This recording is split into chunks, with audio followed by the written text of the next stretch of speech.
What's up guys, Houndish here, and today I've got a bunch of Destiny 2 Warmind stuff to talk about. So I'm going to talk about quests inside of this DLC and some quality of life improvements that they're bringing, and this will link to the new fragments and the collectibles on Mars and the possibility of some exotic quests. I'm going to talk about the new patrol space on Mars. We have some interesting words from Bungie about that. Then there is some discussion and clarification about ranked play and the rewards for that, and exactly how difficult it is going to be to pick those up. We also have changes coming to the Crucible for solo players, which sound positive, so let's jump straight into it.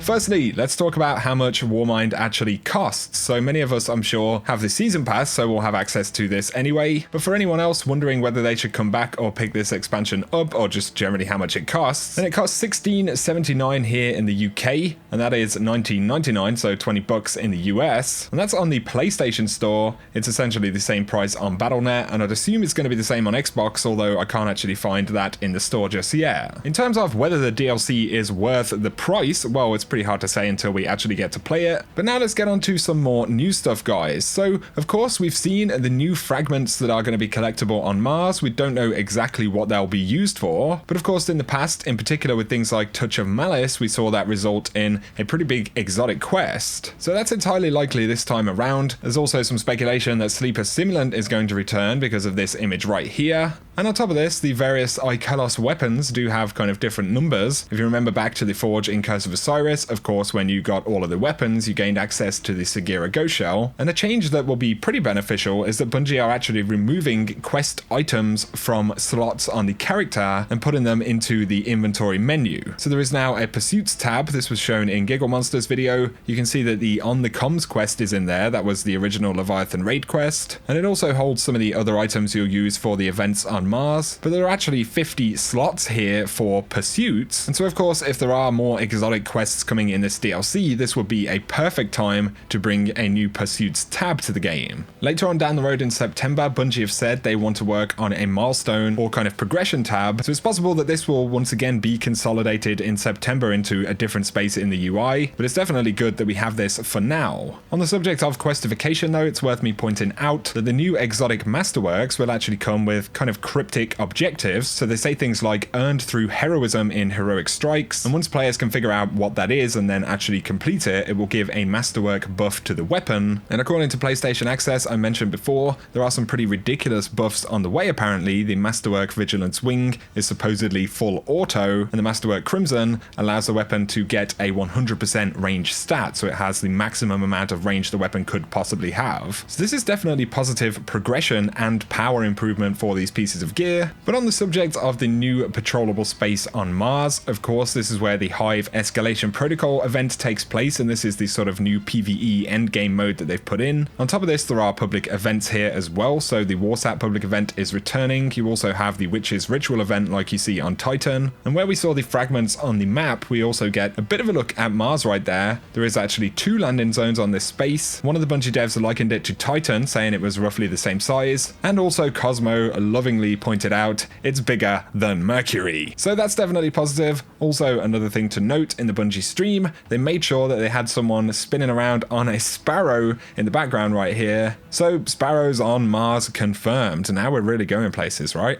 Also something to point out on the subject of progression and UI improvements, the emote kiosk is now actually gone from the game and will carry the kiosk around with us alongside the new emote wheel where you can equip multiple different emotes on the D-pad. One of the Bungie designers also confirmed the top emote that you select will be the one that you use in the Trials intro. But now Kevin Yanis has some words about Crucible Rankings and some of the rewards there. So somebody asked, will there be a few more weapons aside from the new weapon showed for Glory Crucible? And of course that was the Redrix's Claymore pulse rifle. Kevin Yanes says yes, but the Claymore is the unique seasonal gun. Other guns will be akin to normal legendaries. And he also confirmed that when you unlock any of these weapons, they will become available for purchase from Lord Shaxx, so you will be able to preview them in the inventory until you've unlocked the requirements. But there are multiple different ranks to achieve, both for competitive and quick play playlists. So there is Guardian, Brave, Heroic, Fabled, Mythic, and Legend. Kevin Yanis said that Valor caps out at 2,000 rank points, and Glory will cap out at 5,500 rank points. Valor is the kind of more casual quick play version, and Glory is the competitive version. And Kevin clarified that players must reach Fabled in the Glory rank to be able to earn the weapon from Shaxx, and he added that Fabled is akin to completing 40% of the rank overall, and once players hit Fabled and get the Claymore, the rank points required to level up spike exponentially. The bulk of the remaining 60% of the rank points is going to be reaching Mythic and Legend, and we did this so that players who just wanted Claymore had a more realistic way to achieve that without making Destiny their day job. So essentially they're saying that, you know, a relatively large number of people will be able to actually get the weapon if they invest a little bit of time into competitive. Of course, we'll have to see exactly how difficult it is, but I think most, you know, relatively competent players, people who play, you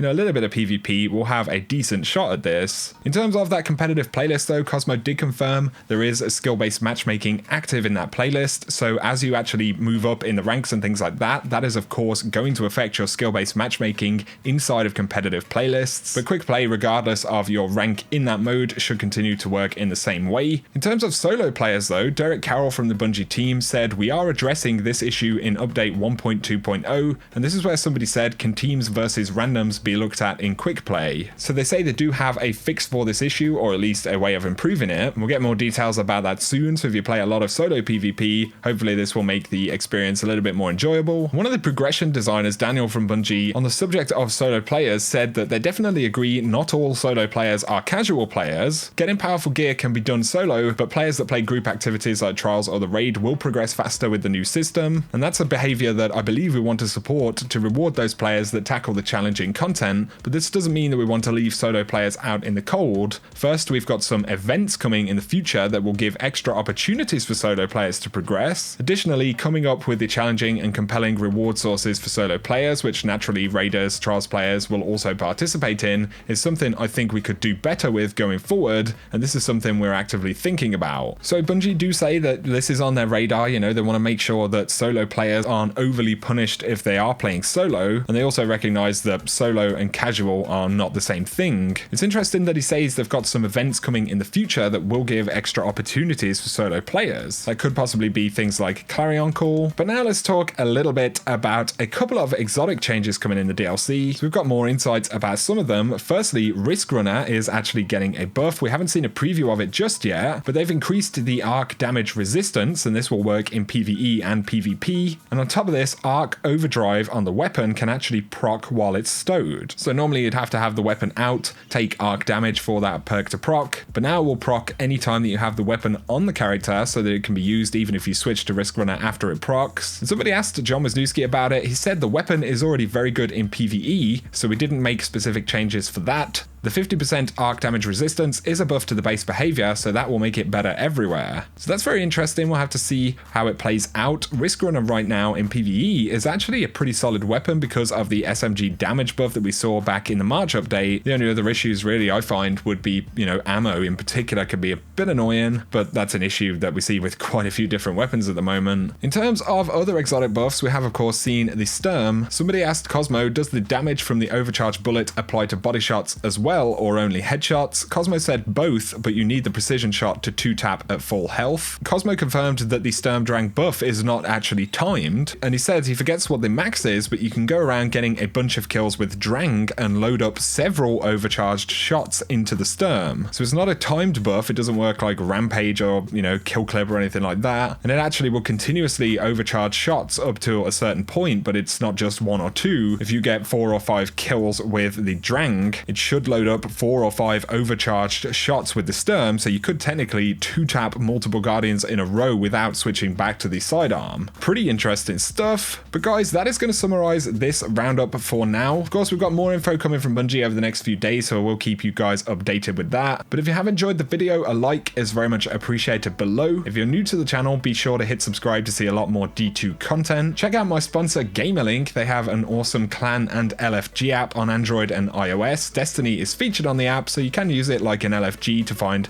teams for raids, trials, and everything like that. On top of this though, it also has really neat clan features, and it's kind of designed to build more persistent teams to tackle content, you know, every week. It's a really neat app, and you also get a Houndish badge if you use my link to sign up for it. I highly recommend that you check it out if you're looking for something like that. The link will be in the description below. Anyway guys, I appreciate you watching. I will catch you very soon.